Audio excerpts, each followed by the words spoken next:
10 மாத கோயில் வாசம் தாய் வயிற்றில்லானது.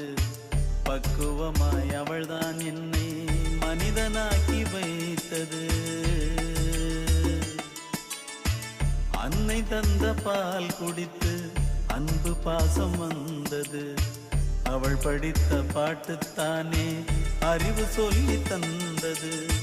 நான் போகும் பாதையெல்லாம் தாய் போட்டு வைத்தது.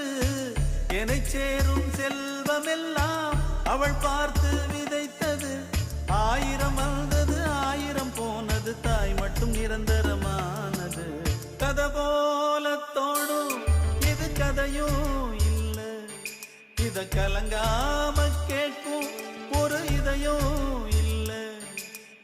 இந்த மண்ணில விளைஞ்ச கதை இது, ஈர நெஞ்சில